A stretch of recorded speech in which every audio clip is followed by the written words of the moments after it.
பெரியவா சரணம். பெரியவா வானொலியின் மாலை நிகழ்ச்சிகள் ஆரம்பமாகின்றன. இன்றைய எமது நிகழ்ச்சிகள் நித்திய குரு பாதுகா பூஜா, ஸ்ரீ ரா கணபதி அவர்கள் எழுதிய புத்தகத்தின் ஒளிவடிவம், ஆன்மீக உரை, மகா பெரியவா மகிமை, உபன்யாசம். பெரியவா சரணம். பெரியவா சரணம். அடுத்த நிகழ்ச்சி நித்திய குரு பாதுகா பூஜை. शुक्लाम्भरधरं विष्णुं शशिवर्णं चतुर्भुजं प्रसन्नवदनं ध्यायेत् सर्वविघ्नोपशान्तये। ममोपात्त समस्त दुरितक्षयद्वार श्री परमेश्वर प्रीत्यर्थं गुरुप्रसाद सिद्ध्यर्थं गुरुप्रीत्यर्थं गुरुपादपूजाम् अद्य करिष्ये। गुरुर्ब्रह्मा गुरुर्विष्णुर्गुरुर्देवो महेश्वरः गुरुः साक्षात् परब्रह्म तस्मै श्रीगुरवे नमः। अपारकरुणा सिन्धुं ज्ञानदं शान्तरूपिणं श्रीचन्द्रशेखरगुरुं प्रणमामि मुदान्वहम्। सदाशिवसमारम्भां शङ्कराचार्यमध्यमाम् अस्मदाचार्यपर्यन्तां वन्दे गुरुपरम्पराम्. எல்லோரும் குருவ பெரிவாள தியானம் பண்ணிண்டு அர்ச்சனை பண்ணுவோம். அஷ்டோத்திரம். பெரியவா அஷ்டோத்திரம் பல அஷ்டோத்திரங்கள் இருக்கு. அதுல எளிமையா சுலபமா எது இருக்கோ அதை நான் இப்ப சொல்றேன். எல்லோரும் இதை கேட்டுண்டே திருப்பி சொல்ல முடிஞ்சுபா சொல்லி சொல்லி பெரிவாளுக்கு பாதத்துல ஒவ்வொரு புஷ்பத்தை அர்ச்சனை பண்ணலாம். ओम श्री कांची कामकोटि पीठाधीश्वराय नमः। श्रीमत् चंद्रशेखरेन्द्र सरस्वती गुरुभ्यो नमः। संन्यासाश्रम शिखराय नमः। काषाय दंडधारिणे नमः। सर्वपीठापहारिणे नमः। स्वामिनाथ गुरवे नमः। करुणासागराय नमः।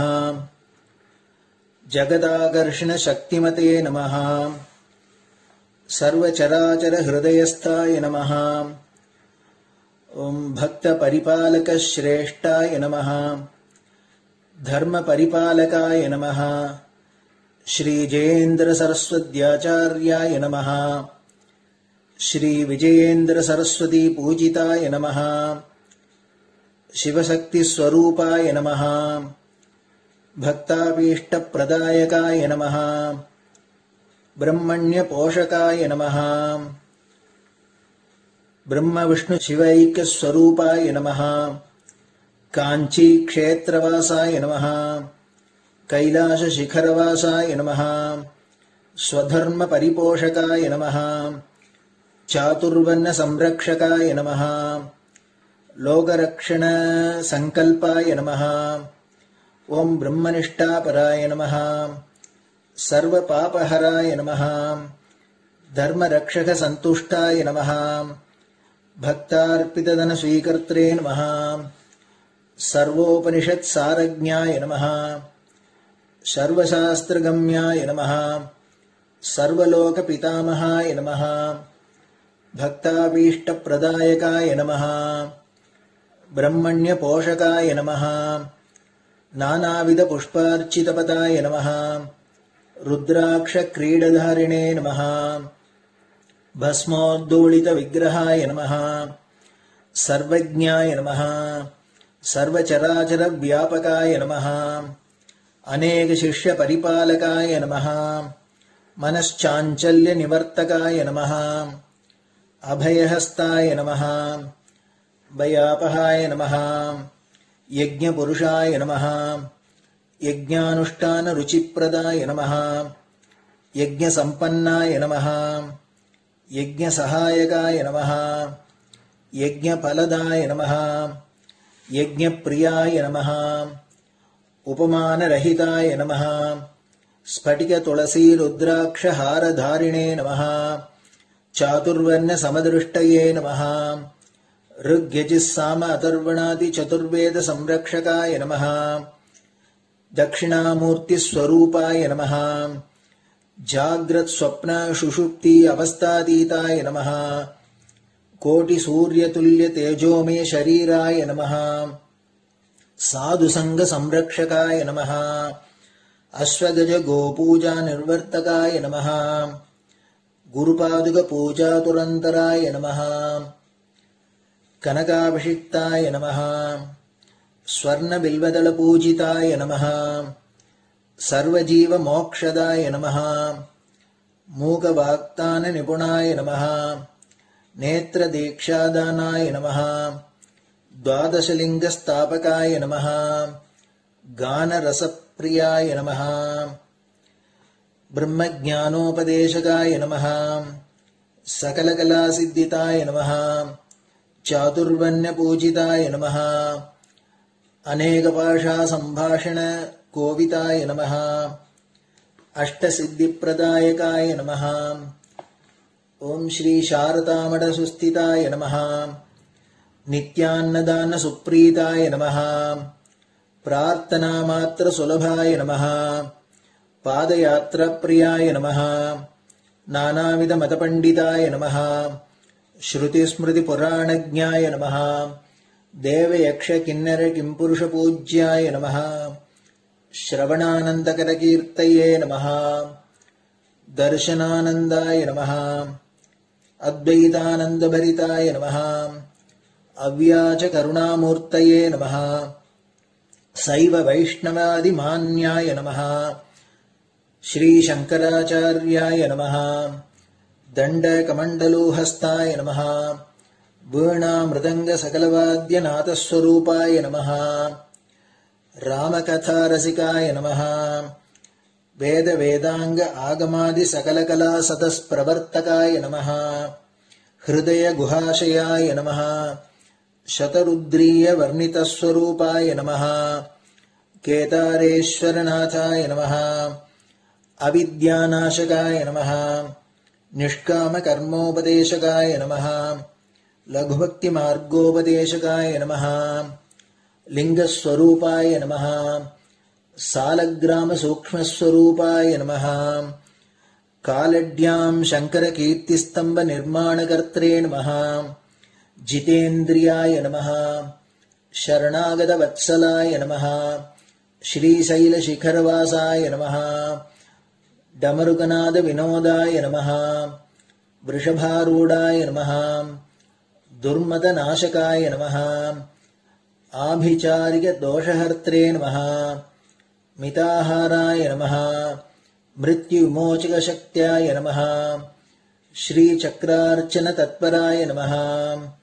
दासानुग्रह कारकाय नमः. अनुराधा नक्षत्र जाताय नमः. सर्वलोक ख्यातशीलाय नमः. वेंकटेश्वर चरण पद्म षट्पदाय नमः. श्री महात्रिपुर सुंदरी समेत श्री चंद्रमौलीश्वर पूजा प्रियाय नमः. श्रीमच्चंद्रशेखरेन्द्र सरस्वती सद्गुरु परब्रह्मणे नमः. गुरुभ्यो नमः. परमगुरुभ्यो नमः. परमेष्टिगुरुभ्यो नमः. परात्परगुरुभ्यो नमः. गुरुपरम्पराभ्यां नमः. गुरुपादुकाभ्यां नमो नमः. அடுத்தது ஊதுபத்தி இருந்தா அதை காமிச்சு தூபம், நெய் தீபம் இருந்தா காமிச்சு அதை நெய் தீபம் தீபம் காமிச்சுட்டு நைவேத்தியம் நைவேத்தியம் வெத்தலைப்பாக்கு பழம் இதுலேருந்து ஆரம்பிச்சு அவளுக்கு எது சௌரியமோ அதுபடி நைவேத்தியம் பண்ணலாம். அதுக்கு அடுத்தது கற்பூர ஹாரத்தி பண்ணி எல்லோரும் பிரதட்சிண நமஸ்காரம் பண்ணி பெரியவாள்கிட்ட பிரார்த்தனை பண்ணிண்டு எல்லோரும் க்ஷேமமா இருக்கணும், லோகம் பரம மங்களமா சௌக்கியமா இருக்கணும், எல்லோரும் வியாதி வெக்க இல்லாத ஆயுராரோக்கிய ஐஸ்வர்யத்தோட சாந்தம் அமைதியோட ஞான வைராக்கியத்தோட எல்லோரும் நல்லவர்களாயிருந்து நன்மையை அடையணும்னு பிரார்த்தனை பண்ணி இந்த பூஜையை தினம் செய்யலாம். குரு பிரம்மா குரு விஷ்ணுர் குரு தேவோ மகேஸ்வரः குருः சாட்சாத் பரபிரம்ம தஸ்மை ஸ்ரீ குரவே நமः. அபார கருணா சிந்தும் ஞானதம் சாந்தரூபிணம் ஸ்ரீசந்திரசேகர குரும் பிரணமாமி முதான்வகம். சதாசிவசமாரம்பாம் சங்கராச்சார்ய மத்யமாம் அஸ்மதாச்சார்ய பர்யந்தாம் வந்தே குரு பரம்பராம். குரு பாத பூஜை நிறைவடைஞ்சது. பெரியவா சரணம். பெரியவா சரணம். பெரியவா வானொலியில் நேயர்கள் அடுத்து கேட்க இருப்பது ஸ்ரீ ரா கணபதி அவர்கள் எழுதிய புத்தகத்தின் ஒளி வடிவம். அளிப்பவர் ஸ்ரீமதி உமா சங்கர் அவர்கள். தேனினும் இனிய சொல்லான் தீச்சுடர் மேனி கொண்டான் ஊனுயிர்க்குயிரதான ஒன்றினைக் கலந்து நின்றான். ஏனினிக் கவலை நெஞ்சே இன்றுனக் அருள் செய்தான். இஞ்ஞானவான் காமகோட்டி நாதனை நம்புவோமே. ஹரஹர சங்கர ஜெய ஜெயசங்கர. மகாபெரிவாளின் உபன்யாசங்களை ரா கணபதி அண்ணா தெய்வத்தின் குரல் என்ற பெயரில் 7 பாகங்களாக தொகுத்து அளித்ததின் 7ஆம் பாகத்தின் அடுத்த பகுதி குரு சிஷ்ய உறவு. பொதுஜன பெரும் சமுதாயம். பிரத்யேக குரு இல்லாவிடினும் பொதுவான குரு தேவை. ஜனங்களுக்கெல்லாம் தெய்வ சிந்தனை இருக்க வேண்டும். அதற்கான பூஜை, பாராயணம், பஜனை எல்லாமும் எல்லாரிடமும் விருத்தியாக வேண்டும்.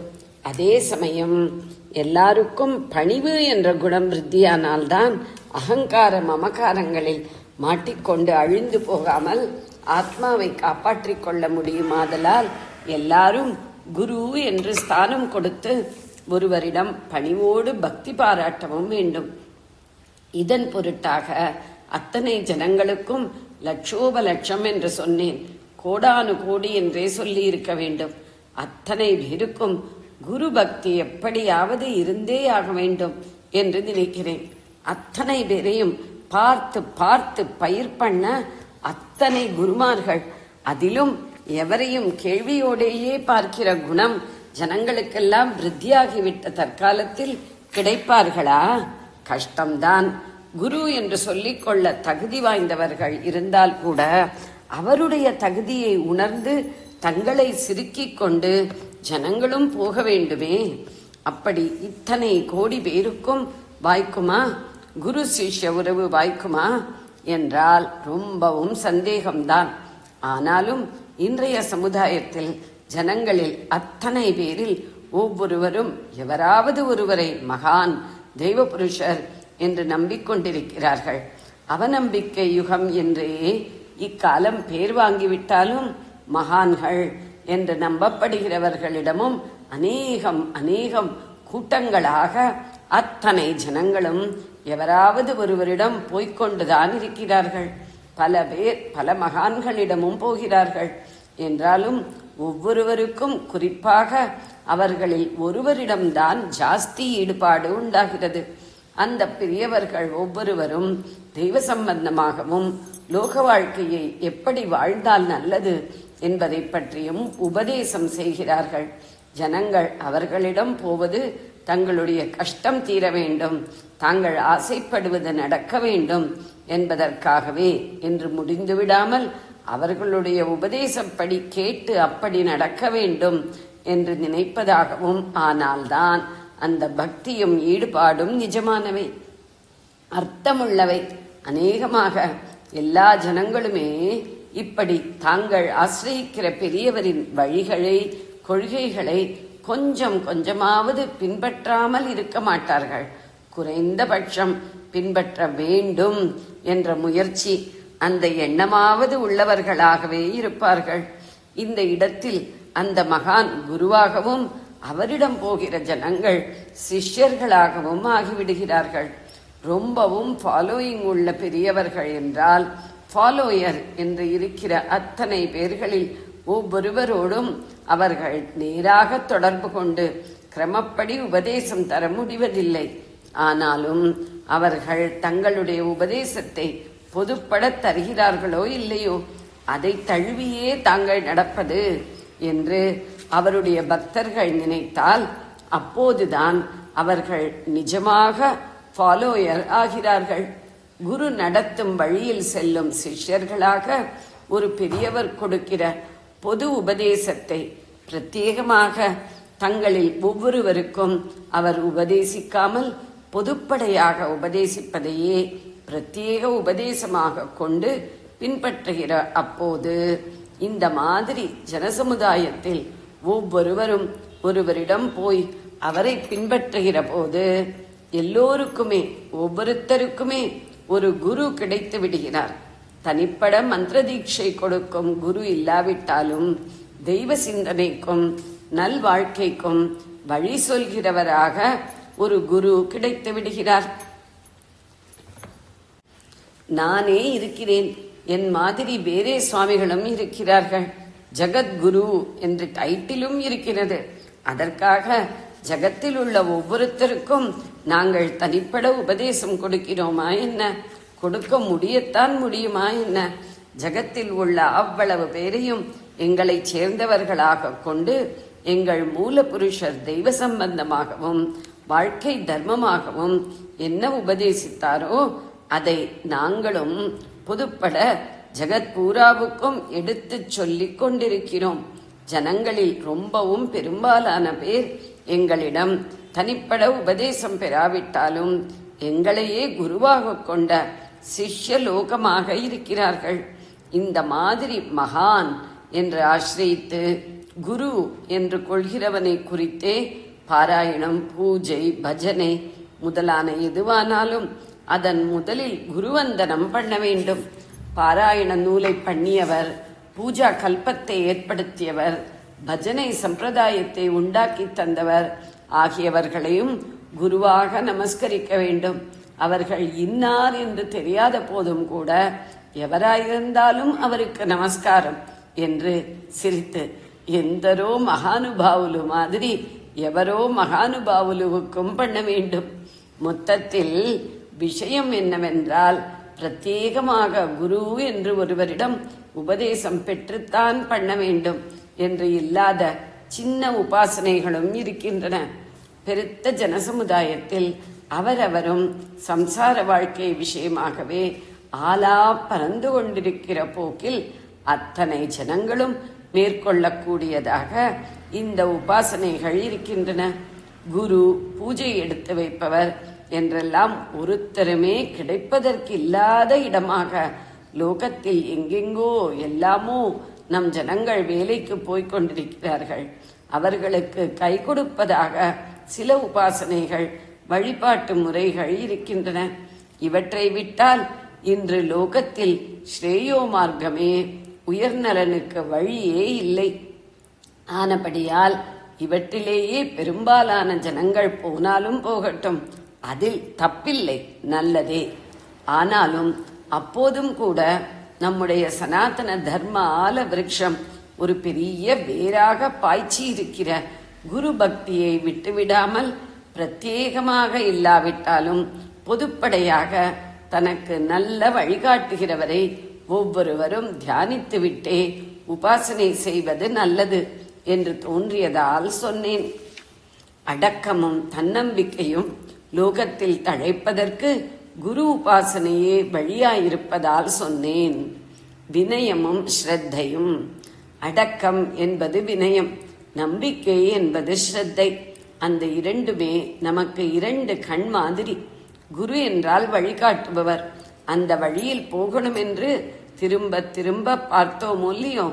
கண் இருந்தால் தானே ஒரு வழியில் போக முடியும். அப்படி நமக்கு இரண்டு கண்களாக இருப்பவை வினயமும் ஸ்ரத்தையும் தான். இந்த இரண்டில் ஒன்று இருந்தாலே மற்றதும் தன்னால் வந்துவிடும். ஒன்றிடம் நாம் அடங்கி கிடக்கிறோம் என்றாலே அதுதான் நமக்கு நல்லது செய்யும் என்ற திருட நம்பிக்கையில் தானே அப்படி கிடக்கிறோம். அதே மாதிரி ஒன்றிடம் நாம் அதுவே பரம பிரயோஜனம் தரும் என்று திருட நம்பிக்கை வைக்கிறோம் என்றால் அந்த பிரயோஜனத்தை பெற அதனிடம் அடங்கி கிடக்கத்தானே செய்வோம். கீதையிலேயே பகவான் வினயத்தையும் சொல்லி இருக்கிறார், ஸ்ரத்தையையும் சொல்லி இருக்கிறார். முதலில் பிரணிபாதம் என்கிற நமஸ்காரம், பரிப்பிரஷ்னம் என்பதாக நன்றாக கேட்டு கேட்டு தெரிந்து கொள்வது, சேவை என்பவற்றை சிஷ்ய லட்சணமாக சொன்னார். பகவத்கீதை 4வது அத்தியாயம் 34வது ஸ்லோகம். சேவைதான் குருவுக்கு செய்கிற தொண்டு. பலவிதமான பணிவிடைகள், அதுவும் வித்யையை ஸ்வீகரிப்பதற்கு ஜீவாதாரமான அம்சங்களில் ஒன்று. அப்புறம் ஸ்ரத்தாவான் லபத்தே ஞானம், ஸ்ரத்தையுள்ளவனே ஞானம் பெறுகிறான் என்றும் சொல்லி இருக்கிறார். பகவத்கீதை 4வது அத்தியாயம் 39வது ஸ்லோகம். முதலில் சொன்ன பிரணிபாத பரிப்ரஷ்ன சேவைகள் வினயத்தின் கீழ் வருகிறவையே. பிரணிபாதமும் அதாவது நமஸ்காரமும் சேவையும் வினயத்தை காட்டுபவை என்று எவருக்கும் புரியும். கேட்டு கேட்டு தெரிந்து கொள்வதான பரிப்ரஷ்னம் எப்படி வினயத்தில் வரும் என்று தோன்றலாம். பரிப்ரஷ்னம் எப்படி வினயமாகும்? வளைத்து வளைத்து கேள்வி கேட்பதே பரிப்ரஷ்னம். குரு சொல்வதில் நிச்சயம் ஏற்படாவிட்டால் தானே இப்படி கேட்க தோன்றும். ஆகையால் விஷயத்தில் மாத்திரமில்லாமல் விஷயம் சொல்லும் குருவிடமுமே சந்தேகத்தை காட்டுவது போல் அல்லவா இந்த பரிப்ரஷ்னம் என்பது தோன்றுகிறது. இந்த இடத்திலேயே பகவான் சந்தேகக்காரன் நாசமடைகிறான். சம்சயாத்மா வினஷ்யதி. பகவத்கீதை 4வது அத்தியாயம் 40வது ஸ்லோகம் என்றும் சொல்லி இருக்கிறாரே. ஸ்ரத்தை, வினயம், சரணாகதி இருந்தால் குரு சொல்வதில் சந்தேகமே வராது. ஆனபடியால் கேள்வியும் எழும்பாது. கேள்வி கேட்பவன் சம்சயக்காரன் தானே. சிஷ்ய லட்சணத்திற்கு நேர்மாறாக இப்படி பண்ணி பகவான் வாயினாலேயே வினஷ்யதி அழிந்து போகிறான் என்று சாபம் வாங்கிக் கொள்வதை எப்படி வினயத்தில் சேர்க்க முடியும்? இப்படி தோன்றலாம். அதில்லை சரியான அர்த்தம். சிஷ்யன் அவசியம் பண்ண வேண்டியவைகளிலேயே பிரணிபாதத்திற்கும் சேவைக்கும் மத்தியில் பரிப்ரஷ்னத்தை பகவான் சொல்லி இருக்கிறார். அப்புறம் சம்சயாத்மா வீணாகிறான் என்று பிரித்து சொல்லி இருக்கிறார். ஆகையினால் வளைத்து வளைத்து கேள்வி கேட்கிற பரிப்ரஷ்னம் சம்சயம் இல்லை என்று ஸ்பஷ்டமாக தெரிகிறது. அந்த பரிப்ரஷ்னத்தை எப்படி புரிந்து கொள்ளணும் என்றால், அது குருவை வளைத்து வளைத்து கேட்பதில்லை. அப்படி கேட்டால்தான் அவரிடம் சம்சயம் என்று ஆகும். அவர் சொன்ன விஷயம் சரியா என்ற சந்தேகமும் இல்லை. குரு சொல்கிறார் என்றால் அது சரியே என்று வைக்கும் நம்பிக்கைக்கு ஹானியான சம்சயம் இல்லை. அவர் சொல்லும் விஷயம் சரியேதான், ஆனாலும் அது தனக்கு நன்றாக அர்த்தமாகிவிட்டதா என்று ஒரு சிஷ்யன் தன்னையே வளைத்து வளைத்து புரிஞ்சின்றாயாடா என்று சோதித்து பார்த்து கொண்டு, ஆனாலும் அதற்கு தானாக பதில் கண்டுபிடிக்கப்படாது என்று குருவிடம் சமர்ப்பிப்பதுதான் பரிப்ரஷ்னம். தனக்கு ஏதோ ஒரு அணுவளவு புரியாமல் போனால் கூட மறைக்காமல் ஒளிக்காமல் சமர்ப்பிக்க வேண்டும்.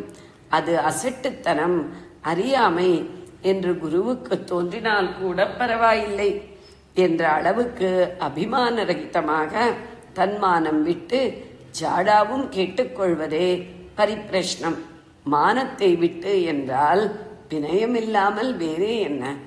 ஒரு மெஷின் இருக்கிறது, அது வேலை செய்து கொண்டு இருக்கும் போது நாம் பார்க்கிறோம். அது மெஷின் வேலை செய்கிறது என்பதில் நமக்கு சம்சயம் இருக்கிறதா? இல்லை. ஆனால் அது எப்படி வேலை செய்கிறது என்று தெரியவில்லை. பக்கத்திலேயே அந்த மெஷினை விற்கிறவரோ ஓட்டுகிறவரோ இருக்கிறார். அவருக்கு மெஷின் சமாச்சாரம் முழுக்க தெரியும் என்பதில் நமக்கு கொஞ்சம் கூட சம்சயமில்லை.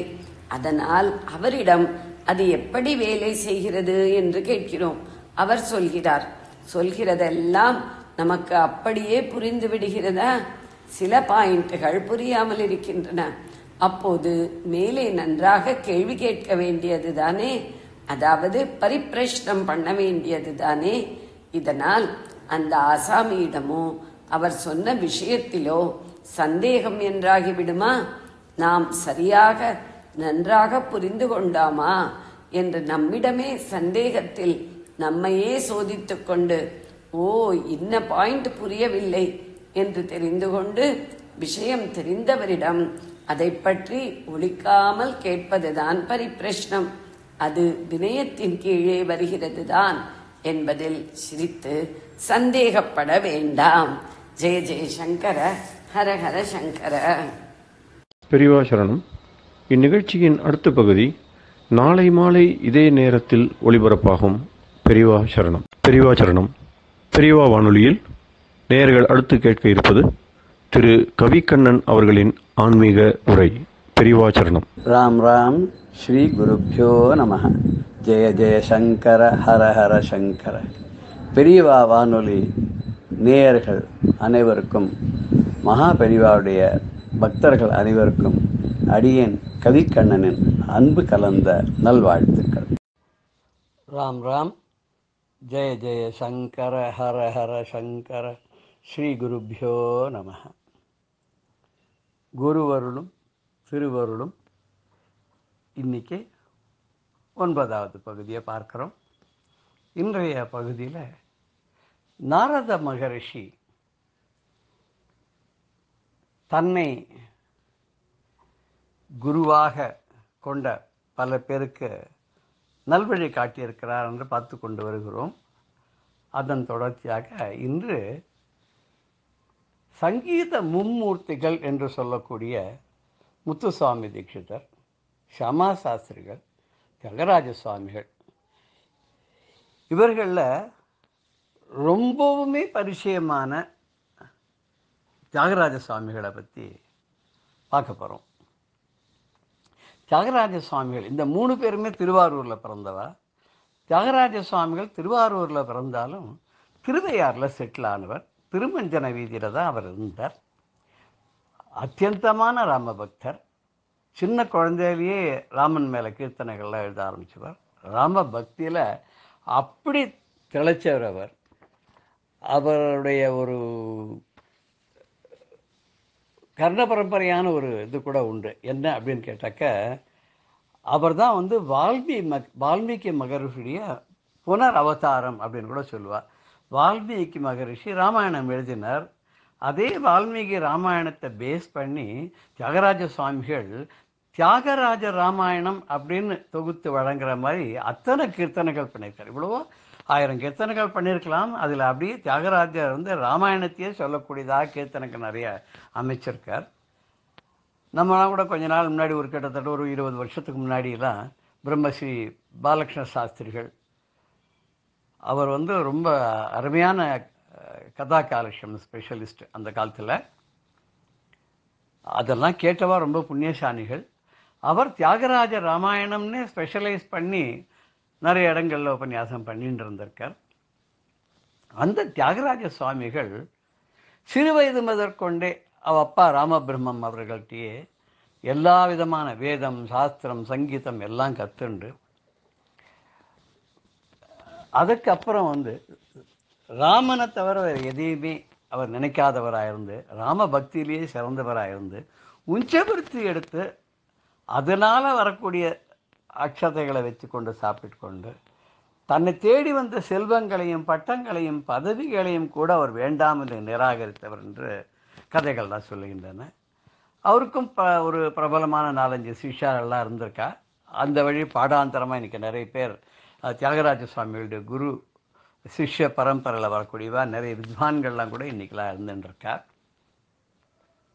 தியாகராஜ சுவாமிகள் சங்கீதத்தில் இவ்வளோ பெரிய ஒரு ஸ்லாக்கியமாக அடையிறதுக்கு ஒரு முக்கியமான காரணம் என்ன அப்படின்னு சொல்கிறாருனாக்க, நாரத மகரிஷியை ஒரு யோகியினுடைய ரூபத்தில் இவர் வீட்டுக்கு இவரோட இருந்து இவருக்கு அனுகிரகம் பண்ணி ஸ்வராரணம் அப்படிங்கிற ஒரு கிரந்தத்தையும் கொடுத்து சென்றதாகவும், அதன் பிறகு தியாகராஜ சுவாமிகள் தான் எழுத தொடங்கிய பாடல்கள் எல்லாமே மிகவும் ரொம்ப ஸ்லாக்கியமாக இருந்தன அப்படின்னு சொல்கிறதெல்லாம் ஒரு வழக்கம் உண்டு.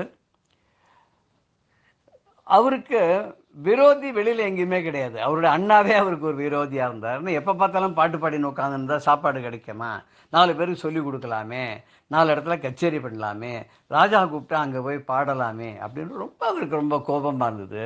வீட்டை கூட பிரித்து நீ தனி கொடுத்தனும் போ, அப்போ தான் உனக்கு பொறுப்பு வரும்னு கூட தனி கொடுத்தனு வச்சு விட்டார். ஒரு சமயத்தில் ராமனுடைய விக்கிரகத்தினால் தானே இவர் இப்படி கெட்டு போயின்னு இருக்கார். அதனால ராமனுடைய விக்கிரகத்தை கூட எடுத்துன்னு போய் ஆற்றுல போட்டு விடுறார். அதுக்கு தியாகராஜ சுவாமிகள் தவிச்சு போயிடுறார். திண்டாடி கஷ்டப்பட்டு ஒரு நாள் ராமனே கனவுல வந்து இந்த இடத்துல வந்து பாரு ரிவரில் நான் இருக்கேன்னு சொல்லி எடுத்துன்னு வந்தோடனே அந்த ராமரை கூட்டின்னு வந்து ராராமா இன்ட்டிக்குன்னு கூப்பிட்டு ராராமா கேட்டிருப்போம். அந்த கீர்த்தனை வந்து நாதஸ்வர வித்வான்கள்லாம் கல்யாணத்தில் வாசிப்பான், நம்ம கேட்டிருக்கோம். இது ரொம்ப அழகான இந்த கீர்த்தனை. எப்படின்னா ராரா மா இன்ட்டிக்குன்னு எடுத்துக்கலாம். ராரா மா இன்ட்டிக்கு என்னோட வீட்டுக்கு வா அப்படின்னு சொல்லலாம். ராமா இன்ட்டிகர் நீ தண்ணியில் போய் விழுந்துட்டியே, ராமாவனை கண்டுபிடிச்சு கொண்டு வந்திருக்கேன். கண்ணு கொண்டி நீ ஸ்ரீராமுனி நேனு கண்ணு கொண்டி நீ அப்படின்னு பிறகு பிறகுகளை பாடியிருக்காரு இல்லையா. உன்னை கண்டுபிடிச்ச நான் கொண்டு வந்துட்டேன் இல்லையா, நீ வீட்டுக்கு வா, எங்கள் ஆத்துக்கு வானா ஆரகிம்பவே பாலாரகிம்பவே தோடியில் பாடியிருக்க இல்லையா. பால்லாம் எடுத்துக்கணும், இதை பண்ணிக்கணும்னு சொல்லி எத்தனை கீர்த்தனைகள். ராமனுக்கு கல்யாண உற்சவமே பண்ணி ராமனுக்கு ஊஞ்சல் பாட்டெல்லாம் பாடி சீதா கல்யாண வைபவமே ராமா கல்யாண வைபவமே. இந்த பாட்டு இல்லாத கல்யாணங்களே கிடையாது. எல்லா கல்யாணத்துலையும் ஊஞ்சலுக்கு இதை பவனஜ ஸ்துதி பாத்திர பாவன சரித்திர ரவி சோமவர நேத்திரன் ரமணீய காத்திர 6 சரணம் பாடியிருக்கேன். அந்த பாட்டு அருமையான இந்த பாட்டு ஊஞ்சல் பாட்டு பாடி அந்த குழந்தைகளை வச்சு ஆடும்போது நமக்கெல்லாம் எங்கே இருக்க மார்க்கும் தெரியுமா, இந்த ராமருடைய பக்தி சாம்ராஜ்யத்திலேயே நம்ம போயிட்டோமா இருக்கோம். ராம பக்தி சாம்ராஜ்ய அப்படின்னு ஒரு சுத்த பங்காளால் பாடியிருக்க இல்லையா. அந்த ராம பக்தியினுடைய அந்த சாம்ராஜ்யத்திலேயே நம்ம இருக்கிற மாதிரி இருக்கும்.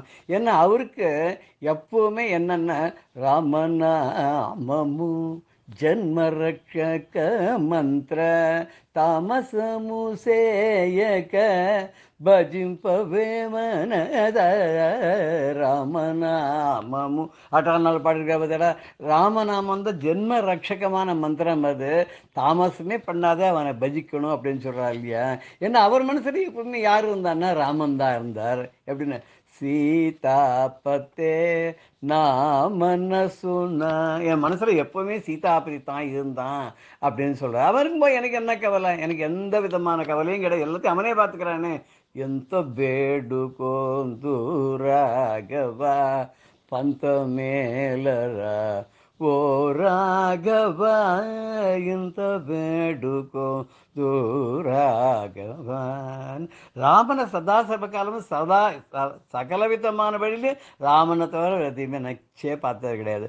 அருமையான ராகங்கள் எல்லாம் கேட்குனேன், நினச்சி பார்க்க முடியாத ஒரு புது புது ராகங்கள்லாம். சல் சல மேலரா சாகேதராமா சல மேலரா ரொம்ப அபூர்வமான ராகம். மார்க்க ஹிந்தோளம் அப்படிங்கிற ராகத்தில் பாடியிருக்காரு. பட் எல்லாருக்கும் ரொம்ப தெரிய மாதிரி நாராயணின்னு ஒரு ராகம் கூட, அது கூட ரொம்ப ஜாஸ்தி அவ்வளோ பாப்புலர் நம்ம சொல்ல முடியாது. ராமானிதே கானி நன்னு அப்படின்னு ஒரு நாராயணி அப்படின்னு ஒரு இது. காப்பி நாராயணின்னு அது வந்து மதுரமணியர் நிறைய பாப்புலரைஸ் பண்ணப்படும். சரச சாமதான வேத தண்ட சதுர இது வந்து எல்லாருக்கும் தெரிஞ்ச, அதில் வந்து எல்லாரும் ஷீட் அனுப்பா, இந்த பாட்டை நீங்கள் பாடணும், இந்த பாட்டை நீங்கள் பாடணும் அப்படின்னு சொல்லிட்டு ஷீட் அனுப்பா. அப்படி பட் ரொம்ப ஹெவியான கீர்த்தனை பண்ணாலும் பாடுங்க. ரமனன்னு ப்ரோபரா ప్రేమతో లోకాపి ரமனன்னு புரோவரா. ஹரிகாம்பதியில் ஹரிகாம்பதின்னு எடுத்தனா 10 கீர்த்தனை இருக்கும், காம்பதின்னு எடுத்தனா 10 கீர்த்தனை இருக்கும், சங்கராபரணம்னா 10 கீர்த்தனை இருக்கணும், கல்யாணினா 10 கீர்த்தனை இருக்கும். அவர் ரொம்ப ரேராக பண்ணினதுன்னு சொல்லுறது ஆனந்த பரிவு ஒன்று தான் அப்படின்னு சொல்லுவா. அதுதான் ஜாஸ்தி கீர்த்தனை கிடையாது அப்படின்னு சொல்லுவா. ஒரு சமயத்தில் அவரை பார்க்க போன கோபாலகிருஷ்ண பாரதியார் வந்து அவர் கேட்டுன்றதுக்காக ஆபோகியில் ஒரு கீர்த்தனை பண்ணாராம். ஏன்னா தியாகராஜா நிறைய ஆபோகியில் கீர்த்தனை பண்ணிருக்கார். இவர் அதுக்காக தான் சபாபதிக்கு வேறு தெய்வம் சமானமாகுமா அப்படி அந்த கீர்த்தனையை கோபாலகிருஷ்ண பாரதியார் வந்து தியாகராஜ சுவாமிகள் கேட்டு வந்ததுக்காக பாடினார் அப்படின்னு கூட ஒரு சொல்லுவா. அது ஒரு கதை 2 பேரும் மீட் பண்ணிருக்காங்க. மறுகேலரா ஓ ராகவா ஜெயந்தஸ்ரீன்னு ஒரு ராகம். இதெல்லாம் ரொம்ப புதுமையான ராகம். பாகாயனைய நீ மாயலெந்தோ பாகாயனையா. சந்திரஜோதி இதெல்லாம் ஒரு கிட்டத்தட்ட 15-20 வருஷத்துக்கு முன்னாடி ரேர் ராகான்ற மாதிரி சொல்லுவா, புது ராகம் சொல்லுவா. இது மாதிரி ராகத்தை பாடினால ஆச்சரியமா பார்த்துட்டு இருப்பா. நாத தனுமனிஷம் சங்கரம் நமாமி மே மனசா சிரச நாத தனுமனிஷம். சித்தரஞ்சனின்னு பேர். இதில் மேல் சட்ஜம் கிடையாது. இதை அவர் பிரயோகமே பண்ணியிருப்பார். சரிகம பத நீ வரசத்தஸ்வர அப்படின்னு சரணத்தில் சொல்லிருப்பாரு. சரிகம பதனி 7 ஸ்வரம் தான் அதுக்கு. சாமஜபரகமனா சாது சார சாத்திய பால காலாதீத விக்யாத்த சாமணி சாமஜபரகமனா. இதோட ராமர் படத்தை எடுத்துன்னு வர்றார் அவரோட சிஷ்யர் வெங்கட்ரமண பாகவதை தன் பொண்ணு கல்யாணத்துக்கு கொடுக்கறதுக்காக. அப்போது அவர் நடந்தே கொண்டு வந்தாராம். அப்போது நன்னு பாலிப்ப நட்டச்சிபச்சித்திவோ நன்னு பாலிம் நட்டச்சிபச்சித்திவோ. இது நான் பிராணனாய கரன்னு பாலின் மோகனத்தை அந்த கீர்த்தனை பாடியிருக்கார். எத்தனை கீர்த்தனைகள் வேணும், எத்தனை கீர்த்தனைகள் வேணும், அப்பா எந்த ராகம் வேணும் அத்தனை ராகத்திலையும் அத்தனைன்னு பாடி அப்பராம பக்தி எந்தோ பந்து வரால குரு பற்றி சொல்லி கௌரியம்மான்னு வரல. குருலேக்க எட்டுவண்டி குணிக்கி தெளியக்கப்போத்து அது ஒரு கீர்த்தனை இருக்கு. இது மாதிரி பணமே வேண்டாம், ராஜா கொண்டு கொட்டிருக்கான். அண்ணா சொல்றா எடுத்துக்கோ பணத்தெல்லாம் சந்தோஷமா வாழலான்னு. வேண்டாம். நிதிசால சுகமா ராமுனி சந்நிதி சேவா சுகமா நிஜமுக பல்கு மனசா நிதிசால சுகமா. என்ன பணம்லாம் சுகமா நிரந்தரமா இல்லை ராமனுக்கு சேவை பண்ணுறது அவனுடைய சந்நிதி நிரந்தரமான சுகமானலாம் பாடிருக்கார். அப்படி வாழ்ந்து கடைசியில் சன்னியாச ஆசிரமத்தை மேற்கொண்டு கடைசியில் ராமனுடைய திருவடியை அடைஞ்சார் அப்படின்ற தியாகராஜ சரித்திரத்தை நம்மெல்லாம் கேள்விப்பட்டிருக்கோம். அந்த தியாகராஜருக்கு ஒரு குருவாக எப்படி வால்மீகிக்கு உபதேசம் பண்ணி வால்மீகி ராமாயணம் எழுத வச்சாரோ அது மாதிரி தியாகராஜ சுவாமிகளுக்கும் வால்மீகியுடைய மருவத்தாரமான தியாகராஜ சுவாமிகளுக்கும் அதே நாரத மகரிஷி ஸ்வராரணவங்கிற கிரந்தத்தை கொடுத்து அவரையும் நிறைய பாடல்கள் எழுத வச்சு நமக்கு பெரிய பொக்கிஷமான தியாகராஜ கீர்த்தனை கொடுக்கும்படியாச்சு. இந்த நாரத மகரிஷி என்றென்றும் நாம் நினைத்து போற்றப்பட வேண்டிய ஒரு குருவாக திகழ்ந்தவர், மகரிஷிகளே சிறந்தவர். அந்த நாரதருக்கும் நம்முடைய நமஸ்காரத்தை சொல்லி அவருடைய குருவருளையும் அவர் மூலம் திருவருளையும் வேண்டி இன்றைய நிகழ்வை நிறைவு செய்வோம். இது ஒரு மினி கச்சேரி மாதிரி ஆகிப்போயிடுத்துன்னு நினைக்கிறேன். எல்லாருக்கும் பிடிச்சிருக்கும்னு நினைக்கிறேன். ஜெய் ஜெய் சங்கர ஹர ஹர சங்கர ஸ்ரீ குருபியோ நமஹ. ராம் ராம். பெரியவா சரணம். இந்நிகழ்ச்சியின் அடுத்த பகுதி நாளை மாலை இதே நேரத்தில் ஒளிபரப்பாகும். பெரியவா சரணம். பெரியவா சரணம். அடுத்த நிகழ்ச்சி மகா பெரியவா மகிமை உபன்யாசம். வழங்குபவர் பிரம்மஸ்ரீ கணேச சர்மா அவர்கள். அபார கருணா சிந்தும் ஞானதம் சாந்தரூபிணம் ஸ்ரீ சந்திரசேகரகுரும் பிரணமாமி முதான்வகம். காஞ்சி பிரிவா கங்காவதியிலேருந்து கிளம்பி மால்யவந்தம் அப்படிங்கிற இடத்துக்கு வந்தா. இந்த மால்யவந்தம் அப்படிங்கிறது ராமாயணத்தில் ரொம்ப பிரசித்தமான இடம். ராமரும் லக்ஷ்மணரும் சீதையை தேடிண்டு வரத்தே சாதுர்மாசியம் வந்தது, மழைக்காலெல்லாம் வந்தது. அப்போது தங்கியிருந்தா ஒரு இடத்துல, ஒரு குகையில் தங்கியிருந்தா அப்படின்லாம் நம்ம ராமாயணத்தில் படிக்கிறோம். அது எந்த இடம் அப்படின்னா இந்த மால்யவந்தத்தில் ஒரு குகை இருக்குது. அந்த குகையில் தான் ராமர் தபஸ் பண்ணிட்டு இருந்தார் அப்படின்னு சொல்கிறதுனால அதுக்கு போய் பெரியவா தரிசனம் பண்ணிண்டா. பெரியவா ஒரு இடத்தையும் விட மாட்டா. அதுவும் புராண பிரசித்தமானது. இப்படி ஒரு அவதார புருஷாலாம் பாதம் பட்டது, வாசம் பண்ணின இடம், தெய்வ சாநித்தியம் உள்ள இடம் அப்படின்னா ரொம்ப எவ்வளவு கஷ்டமோ அங்க போய் பார்த்துட்டு தான் வருவா பெரியவா. நம்ம முன்னாலேயே பார்த்தோம், ஒரு ஆனகுந்திக்கு பக்கத்துல ஒரு குகைக்குள்ள பெரியவா தவந்துன்னு போய் உள்ளுக்குள்ள போய் பார்த்தா என்ன, அங்க ராமர் பூஜை பண்ணின ரங்கநாத சுவாமி இருந்த இடம் அப்படின்னு சொன்னதுனால ரங்கநாத சுவாமி வெளியில வந்துட்டார். வெளியில ஒரு பக்கத்துல கீழே கோவில் கட்டி தான் வச்சிருக்கா.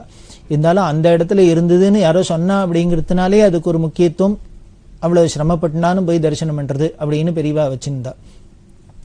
வேற ஒண்ணும் இல்லை, நமக்கு அப்படி ஒரு ஸ்ரத்த வரணும் அப்படிங்கிறதுக்காக தான் பெரியவா இந்த யாத்திரையில பெரியவாளோட அவதார காலத்துல எத்தனையோ இடத்துல இருந்திருக்கா. பல பேர் வீட்டுல போய் இருந்திருக்கா, தங்கியிருக்கா, சந்திரமௌலீஸ்வர பூஜை பண்ணியிருக்கா, சாதுர்மாசிய விரதம் இருந்திருக்கா. இப்படி பல இடங்கள், ஆயிரக்கணக்கான இடங்கள், ஆயிரக்கணக்கான வீடுகள். அதுல அதெல்லாம் இன்னைக்கு எந்த கண்டிஷன்ல இருக்கோ தெரியாது. சில பேர்லாம் ரொம்ப பத்திரமா வச்சுருக்கா. பெரியவா இருந்த இடம், பெரியவா பாதம் பட்ட இடம், பெரியவா பூஜை பண்ணின இடம் அப்படி எல்லாம் சொல்றதுனாலேயே அதுக்கு ஒரு மகிமை இருக்கு, அது ஒரு பெரிய வரலாற்று முக்கியத்துவம் வாய்ந்தது அப்படிங்கிறதுனால அதை ப்ரிசர்வ் பண்ணும் அப்படியெல்லாம் பாதுகாத்து வச்சுட்டு இருக்கா. நம்ம இந்தியன்ஸுக்கு இந்த பிரஜை எல்லாம், இந்த எண்ணெல்லாம் கொஞ்சம் குறைச்சல்னே சொல்லணும். இதே வெள்ளைக்காராளா இருந்தாக்கு ரொம்ப ஜாகிரதையா இது மாதிரி முக்கியமான ஒரு அவதார புருஷால், ஒரு முக்கியமான மனுஷாலோட விஷயங்கள்லாம் அப்படின்னா ரொம்ப பாதுகாத்து இருப்பா. நமக்கு அதெல்லாம் ஸ்ரத்த போராது. இருந்தா கூட அதுலயும் ஒரு சில பாக்கியசாலிகள்லாம் பாதுகாத்து வச்சுன்னு வரா.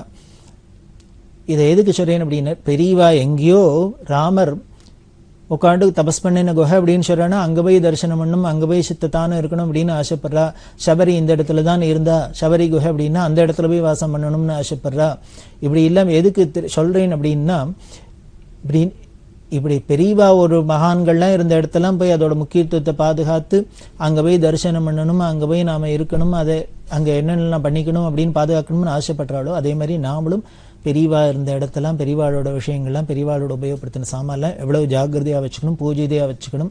பிற்கால சந்ததிகளுக்கெல்லாம் ஒரு எவிடன்ஸ், இப்படி ஒரு அவதாரம் இருந்திருக்கு, ஒரு அவதார புருஷர் அப்படின்னா ஆயிரக்கணக்கான வருஷங்களுக்கு அப்புறம் 5000 வருஷம் 10,000 வருஷம் போக போக போக இதுக்கு காலமாக இதெல்லாம் ஒரு கதையா போயிடும், ஒரு பொய் மாதிரி போயிடும். அப்படி இல்லாத இதெல்லாம் உண்மைங்கிறதுக்கு இது மாதிரி இந்த சாட்சிகள்லாம் தான் பிற்காலத்துல இதோட உண்மையை நிரூபணம் பண்ணும். அதனால அதுல ஜாகிரதையா இருக்கணும் அப்படிங்கிறது. அந்த மால்யவந்தத்துல அங்க பார்த்தீங்கன்னா அதே மாதிரி யோக ராமராவே இருக்கார். ராமர் யோகீஸ்வர யோக ராமரா இருக்கிறது மால்யவந்தத்துல இருக்கு. அதுல ராமர் ஸ்நானத்துக்கு பானத்துக்கெல்லாம் வேணுங்கிறதுக்காக பானத்தினால மலையிலேயே பாறையில பானத்தை போட்டு ராம தீர்த்தம் லக்ஷ்மண தீர்த்தம் இப்படி எல்லாம் இருக்கு. அந்த மால்யவந்தத்துல இருந்தா அங்கேருந்து பெரியவா திருப்பி ஹம்பிக்கு வந்தா. ஹம்பியிலேருந்து இந்த ஹம்பியை சுத்தி தான் இந்த இடம்லாம். ஹம்பிக்கு பலமுறை திருப்பி திருப்பி வந்திருக்கா பெரியவா. கட்ராம்பூர் அப்படிங்கிற இடம். அந்த கட்ராம்பூர்ல தான் முன்னமே சொன்னோம், பழனிப்ப செட்டியார் அப்படிங்கிறவர் முருகன் கோவில் கட்டிக்கு அப்படின்னு ஸ்கந்த சஷ்டி வந்தது. இந்த கந்த சஷ்டிக்காக பெரியவா வரணும். ஏன்னா அங்கே முருகன் கோவில் இருக்கிறதுனால அங்கே விசேஷமா லட்ச தீபம் முதலான உற்சவங்கள்லாம் நடக்கும். பெரியவா தரிசனம் பண்ணணும், பெரியவா கலந்துக்கணும் அப்படின்னு ஆசைப்பட்ட இந்த கந்த சஷ்டி உற்சவத்துக்காக கட்டுராம் போய் அங்கே இருந்தா. அதுக்கப்புறம் கமலாபுரம் அப்படிங்கிறதுக்கு வந்தா. இந்த கமலாபுரத்துல இருந்து பெரியவா அந்த இடத்துல இருக்கிறதே தான் இளையாத்தங்குடி ஆராதனை ஆச்சு. இளையாத்தங்குடி பெரியவா அப்படின்னு பெரியவாளோட பரமேஷ்டி குரு, அவளோட ஆராதனை ஆச்சு. அந்த ஆராதனை பிரசாதத்தை எடுத்துட்டு மலக்குடி கிருஷ்ணன் அப்படிங்கிறவர் பெரியவாள்கிட்ட வந்து அந்தந்த இடத்துல ஆராதனை நடக்கும். பெரியவா எங்க இருக்காளோ அவளுக்கு பிரசாதம் கொண்டு வந்து கொடுப்பா. அப்படி பெரியவாளுக்கு பிரசாதத்தையும் கொடுத்துட்டு அந்த மலக்குடி கிருஷ்ணன் சொன்னார், அப்போ புது பெரியவாளுக்கு ஏதோ சரீரத்துல ஒரு உபாதை கட்டி அது ரொம்ப அவளுக்கு சிரமப்படுத்துறது.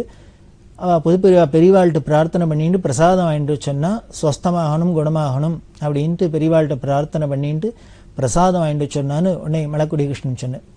பெரியவா என்ன பண்ணினா, இந்த இளையாத்தங்குடி பெரியவாளோட பிரசாதம் வந்திருக்கே, பரமேஷ்டி குருவோட பிரசாதம், ஆராதன பிரசாதம், இந்த ஆராதன பிரசாதத்தை தான் ஸ்வீகரிச்சுண்டு அதையே திருப்பி கொடுத்தனுச்சு மலக்குடி கிருஷ்ணன்ட்டு. இதையே கொண்டு அவருக்கு பிரசாதமா கொடு, இந்த குரு பிரசாதமே எல்லாம் அவருக்கு பரம மங்களத்தை பண்ணும் அப்படின்னு சொல்லி பெரியவா அனுப்பிச்சா. அப்படி இருக்கிறதே இந்த கமலாபுரத்துலேருந்து ஹாஸ்பிட்டலுங்கிற இடத்துக்கு வந்தா. ஹாஸ்பிட்டலில் முன்னாலேயே வந்திருக்கா. இந்த இடத்துல திருப்பி திருப்பி சுற்றி வந்திருக்கா. ரொம்ப ஒரே கன்ஃபியூசிங்காக இருக்கும். பெரியவா எதுக்கு இந்த இடத்துல இங்கே போயிட்டு வருது, வேற ஊருக்கு போகிறது, திருப்பி இந்த இடத்துக்கு வருது, இப்படியே பண்ணிருந்தா அப்படின்னு என்னமோ தெரியல. அந்த இடங்கள்லாம் விட்டு வரத்துக்கே மனசு வரலையோ என்னமோ பெரியவாளுக்கு தெரியல. திருப்பி திருப்பி அந்த திருச்சி ஹாஸ்பிட்டலில் நாகேஸ்வர சுவாமி கோவில் அப்படின்னு அங்கே தங்கியிருந்தா. அதுக்கப்புறம் அங்கேருந்து துங்கபத்ரா டேம், அங்கே துங்கபத்ரா டேம் இருக்கு. அந்த துங்கபத்ரா டேமில் ஒரு காளி கோவில் இருக்கு, அந்த காளி கோவிலில் தங்கியிருந்தா. அதெல்லாம் முடிச்சுட்டு ஒரு பக்கத்துலேயே ஒரு ஹனுமார் கோவில், அங்கே காளி கோவிலில் தங்குறது, ஹனுமார் கோவிலில் தங்குறது, இதெல்லாம் பண்ணிட்டு வரத்தே பிரிவா கம்பளிங்கிற ஒரு இடத்துக்கு வந்தா. அந்த கம்பளியில் தான் ஒரு சிவங்கோவில். அந்த சிவங்கோவிலில் இருக்கிறதே அங்கே ஒன்று சொன்னா, ஒரு விஷயம் சொன்னா, கம்பளி நாயனார்னு ஒருத்தர் இருந்தார் அப்படின்னு.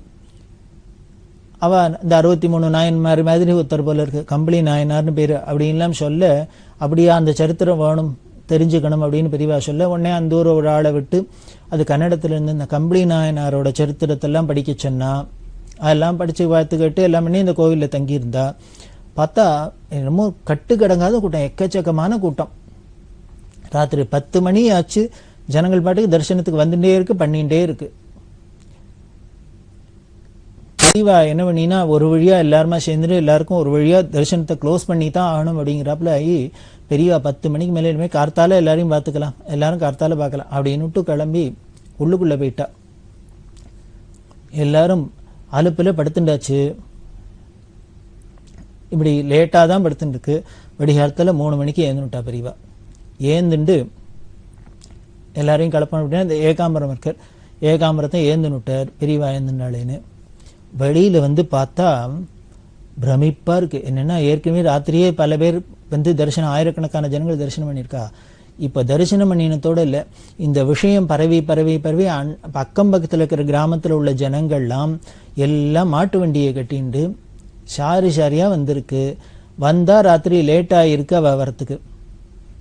எல்லாரும் என்ன பண்ணால் வண்டியெல்லாம் அவுத்து போட்டுட்டு இந்த கோவிலை சுற்றி ஒரே ஜன கூட்டமாக இருக்குது, சமுத்திரமாக படுத்துன்னு இருக்கு எல்லாம். பெரியவா இப்போ எழுந்திருக்கு பிறகு கார்த்தாலே எழுந்துன்னு தரிசனம் பண்ணலாம் அப்படின்னு. இதெல்லாம் பார்த்தா எல்லாருக்கும் பிரமிப்பாக படுத்து, இனிமேல் இன்னைக்கு இதை இத்தனை கூட்டத்துக்கும் எப்படி தரிசனம் கொடுத்துட்டு எப்படி போகிறது அப்படின்னு. என்ன பண்ணின்னு தெரியல. பெரியவா என்ன பண்ணினா இந்த ஏகாம்பரத்திட்ட சொல்கிறா, நாம் இப்போயே கிளம்பிடுவோம், இந்த ஜனங்கள்லாம் தூங்கி ஏந்து நுடுத்துனாக்க என்னை பார்த்துட்டாக்க திருப்பி போக விடாது. இனிமேல் இவாளுக்காக இன்னும் 1 நாள் 2 நாள் இருக்க முடியுமா ஆகிடும். அப்புறம் இவா போய் இனிமேல் ஊரில் சொல்லி இன்னும் வேறு எந்த ஜனங்கள்லாம் வருமோ தெரியாது. அதனால் இந்த ஜனங்கள்டேருந்து தப்பிச்சுன்னு போயிட்டா தேவையில்லை. அதனால் இவ தூங்கி ஏந்திருக்கிறதுக்கு முன்னால் நம்ம யாத்திரையை கிளம்பிடணும், சத்தப்படாத அடுத்த இடத்துக்கு போயிடலாம் அப்படின்னு. இது எப்படி இருந்தது? ராமாயணம் படித்தவாளுக்கு தெரியும், எல்லாருக்குமே தெரியும். ராமர் என்ன பண்ணார், அயோத்தியிலேருந்து வனவாசத்துக்கு போகிறார். வனவாசத்துக்கு போகிறதே அயோத்தி ஜனங்கள் முழுக்களும் கூடவே வருது, அழுதுண்டே வருது. ராமர் பெரிய மனசு இல்லாத அப்படி இருக்கிறதே அங்கே நதிக்கரையில் போய் இவர் ராத்திரி தங்கினர். ராத்திரி தங்கிறதே எல்லாரும் தூங்கின்னு இருக்கிறதே ராமர் என்ன பண்ணார், இவாளெல்லாம் ஏந்திருக்கிறதுக்கு முன்னால் நம்ம போயிடணும். அப்போ போகிறதே என்ன பண்ணுறார், தேர் எந்த பக்கம் போகிறாப்புல ஒரு ஜாடையை காமிச்சிட்டு சுமந்திரர்கிட்ட சொல்கிறார், நீ தேரை கொஞ்சம் தூரம் அப்படி இந்த பக்கமாக ஓட்டின்னு போ, இந்த தேரோட சக்கரத்தோட அச்சு இருக்கும், ஜனங்கள்லாம் அந்த பக்கம்தான் போயிருப்பேன்னு நினச்சிட்டுப்பா. ஆனால் உடனே தேரை திருப்பின்னு நம்ம இந்த பக்கமாக போயிடலாம் அப்படின்ட்டுலாம் அந்த ஜனங்கள்கிட்ட என்ன பண்ணுன்னு தெரியல அவருக்கு வழி. இந்த ஜனங்களானா விடமாட்டேங்கிறது, இல்லையா ஒன்றா நீ நாட்டுக்கு வா, இல்லையா நாங்கள்லாம் காட்டுக்கு வரோங்கிறது. ரெண்டும் நடக்கிற காரியம் இல்லை. இவரும் நாட்டுக்கு போய் உட்கார முடியாது, அப்பாட்ட வாக்கு கொடுத்துட்டார். அவள் இல்லாமல் இனிமேல் இவரோட வந்து காட்டில் இருக்கான்னா அவரும் இப்போ எப்படி இவருக்கு வனவாசமாவா இருக்கும். அது முதல்லையே சொன்னமே, இந்த கெட்ராம்பூரில் ஏன் வந்தவாள்லாம் பெரியவா வரட்டினா அப்படின்னா, இவர் எங்கேயோ ஏகாந்தமாக போகலாம்னா எல்லாரும் சுற்றி சுற்றி வந்தாங்கன்னா இவாளுக்கு கைங்கரியம் பண்ணுறதுக்கே எல்லாருக்கும் சரியாக பொழுது சரியாக இருக்கும். அதுபோல் இவர் காட்டில் போனாலும் இந்த ஜனங்கள்லாம் கூட இருந்தால் அப்புறம் அங்கேயும் ராஜ்யபாரம் பண்ணணும், இவாளை மேனேஜ் பண்ணுறது தான் அவருக்கு வேலையாக இருக்கும். அதனால் இவாள்கிட்டேருந்து தப்பிச்சுக்கிறதுக்கு வழி என்னன்னு, ஏன்னா அன்பு மிகுதி, இந்த அன்பு மிகுதியில் இருக்கிறதே வேறு ஒன்றும் சொல்கிறதுக்கே இல்லை. அவருக்கு வேறு வழி தெரியாத என்னமோ இந்த பக்கம் போகிறாப்புல போக்கு காமிச்சிட்டும் அவளை இது பார்த்தா ஏதோ ஏமாற்றிட்டு போனாப்புல இருக்கும். ஆனால் வேறு வழி கிடையாது அந்த சந்தர்ப்பத்தில். அப்படி ராமாயணத்தில் நடந்த நிகழ்ச்சி மாதிரி தான் இருக்குது.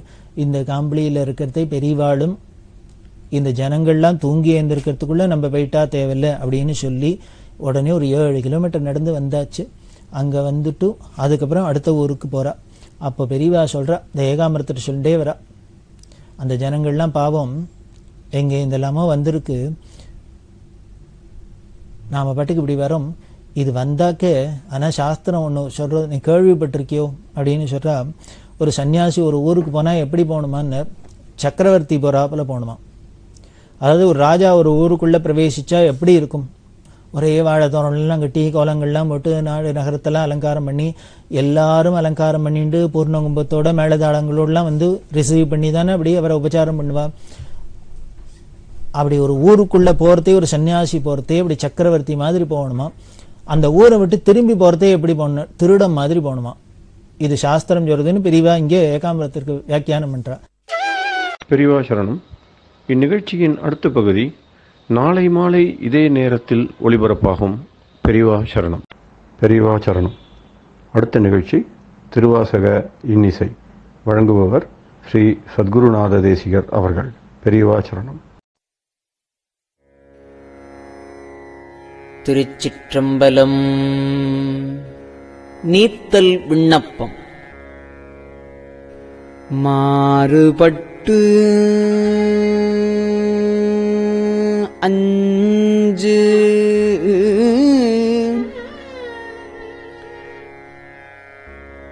என்னை வஞ்சிப்ப யான் உன் மணிமலர்த்தாள் வேறுபட்டேனை விடுதி கண்டாய் வினையேன் மனத்தே ஊறுமட்டே மன்னும் உத்தரகோசமங்கைக்கு அரசே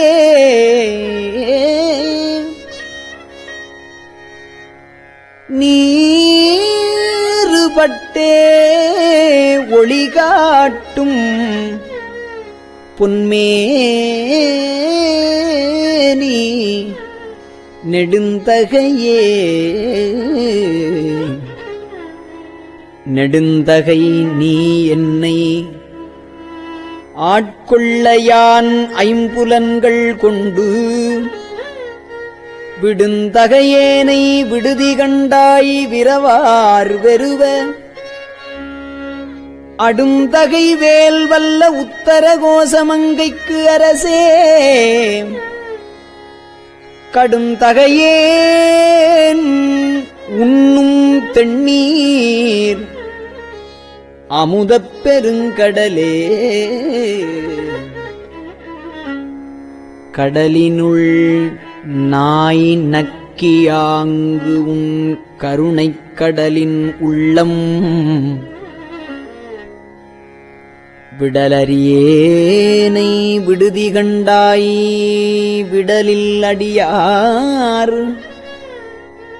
உடல் இளமே மன்னும் உத்தரகோசமங்கைக்கு அரசே மடலின் மட்டே மணியே அமுதே என் மதுவெள்ளமே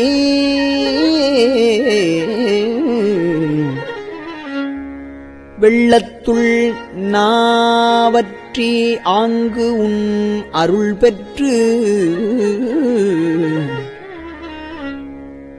துன்பத்தினின்றும் விள்ளக்கிலேனை விடுதி கண்டாய் விரும்பும் அடியார் உள்ளத்துள்ளாய் மன்னும் உத்தரகோசமங்கைக்கு அரசே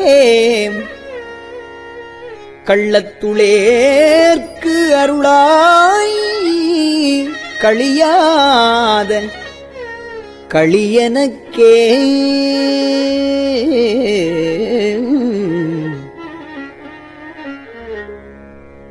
களிவந்த சிந்தையொடு உன் கழல் கண்டும் கலந்து அருள வெளிவந்திலேனை விடுதி கண்டாய் மெய்ச்சுடருக்கு எல்லாம் ஒளிவந்த பூங்கழல் உத்தரகோசமங்கைக்கு அரசே எளிவந்த எந்தை பிரான் என்னை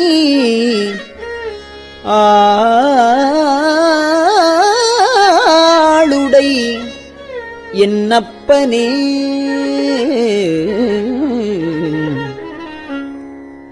என்னை அப்பா அஞ்சல் என்பவர் இன்றி நின்று எய்த்து அலைந்தேன்.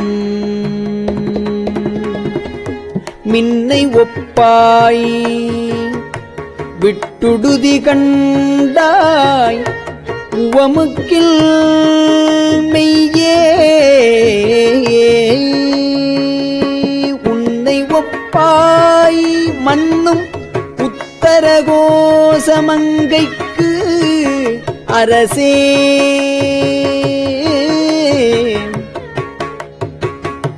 அன்னை ஒப்பாய் எனக்கு அத்தன் ஒப்பாய் என் அரும் பொருளே.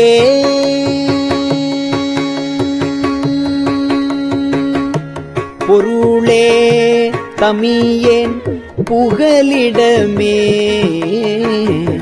நின் புகழ் இகழ்வார். பெருளே என்னை விட்டுடுதி கண்டாய் மெய்மையார் விழுங்கும் அருளே அணிபொழில் உத்தரகோச மங்கைக்கு அரசே. இருளே வெளியே இகபரமாகி இருந்தவனே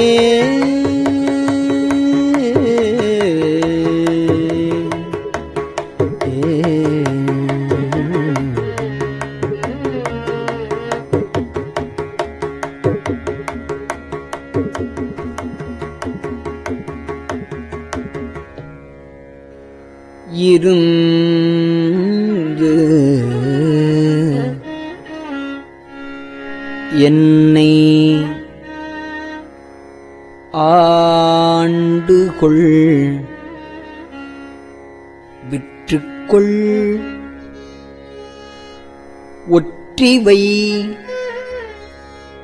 என்னின் அல்லால்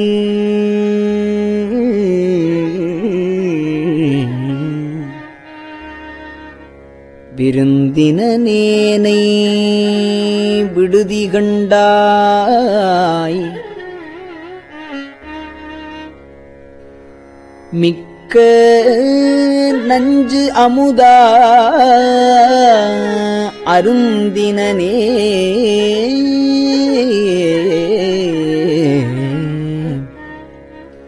மன்னும் உத்தரகோசமங்கைக்கு அரசே மருந்தினனே பிறவிப் பிணிப்பட்டு மடங்கினற்கே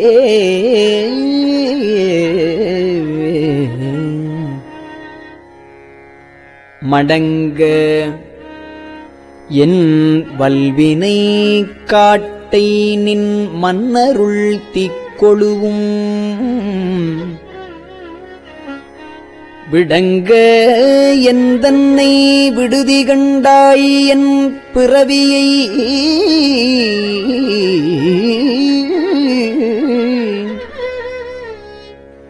வேரொடும் களைந்து ஆண்டுகொள் உத்தரகோசமங்கைக்கு அரசே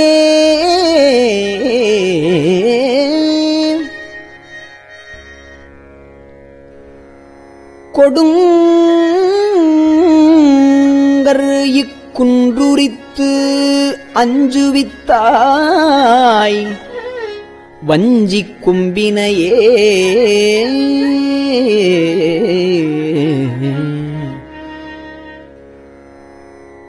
கும்பரில்லாக் கொடிபோல் அலமந்தனன்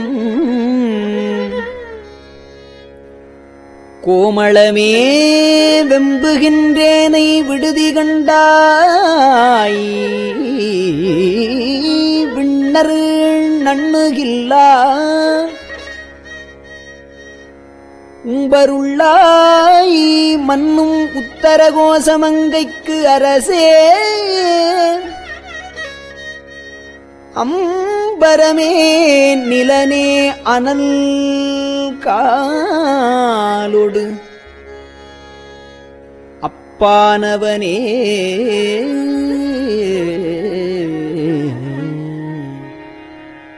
திருச்சிற்றம்பலம். பெரியவா சரணம். இந்நிகழ்ச்சியின் அடுத்த பகுதி நாளை மாலை இதே நேரத்தில் ஒளிபரப்பாகும். பெரியவா சரணம். பெரியவா சரணம். பெரியவா வானொலியின் இன்றைய நிகழ்ச்சிகளின் நிறைவாக திருப்பொன்னூசல் வழங்குபவர் சத்குருநாத தேசிகர் அவர்கள். பெரியவா சரணம். திருச்சிற்றம்பலம். திருப்பொன்னூசல் சீரார் பவளம் கால் முத்தம் கயிறாக ஏறாரும் பொற்பலகை ஏறி இனிதமர்ந்து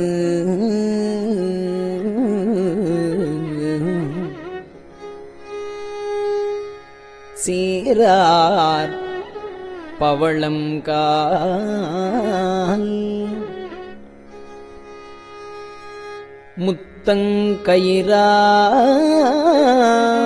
முத்தங்கயிறாக ஏறாரும் பொற்பலகை ஏறி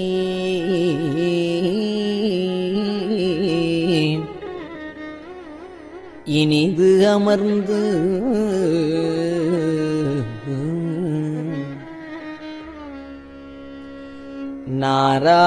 நாராயணன் அறியான் நான் மலர்த்தாள்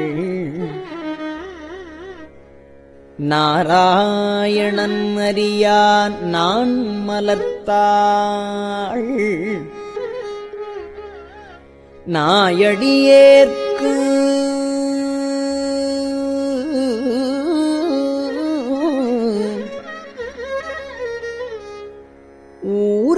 ஊராகத் தந்தருளும் உத்தரகோசமங்கை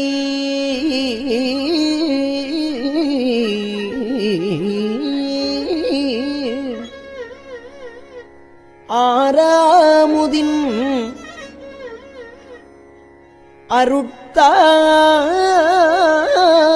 அருட்தாளினைப் பாடி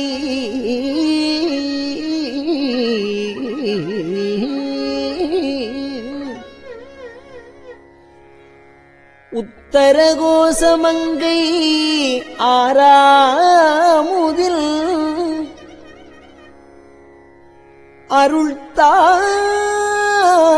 அருள்தாளினைப் பாடி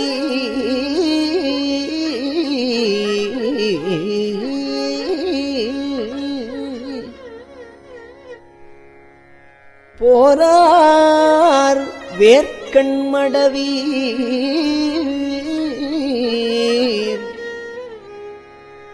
பொன்னூசல் ஆடாமோ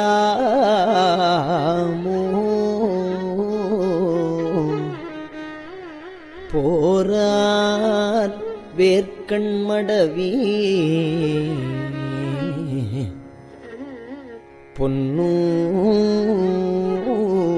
பொன்னூசல் ஆடாமோ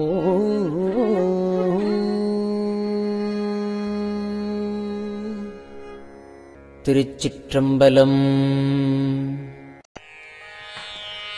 கஞ்சிவல காமாட்சி தன் குழந்தாய் சங்கரரே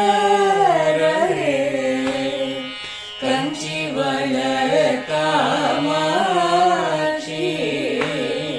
தன் குழந்தாய் சங்கரரே குரு சந்திரசேகரரே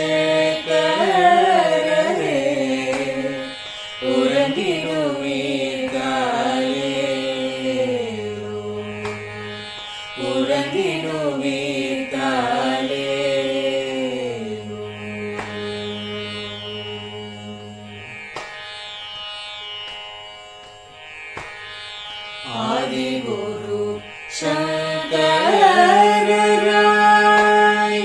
அன்றொரு நாள் வந்தவரே 68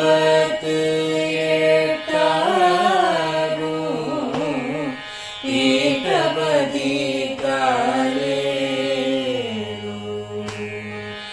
ஏழுலகும் பூப்பவரே காப்பவரே கடப்பவரே எல்லோர்க்கும் அருள்பவரே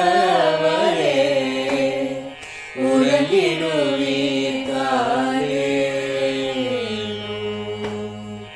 அயனுடனே மாலவனோ தேடிய பொற்பதத்தவரே அருமறைகள் சாற்றும் முயல் மலர்பதமே காலே முக்தி நிலை எய்திடவே சக்தி தரும் சத்குருவே முக்தி நிலை எய்திடவே சக்தி தரும் சத்குருவே நித்தமெங்கள் நாவீசையில் நித்திரை கொள்தாளே நித்தமெங்கள் நாவீசையில் நித்திரை கொள்தாளே நித்தமெங்கள் நாவீசையில் நித்திரை கொள்தாளே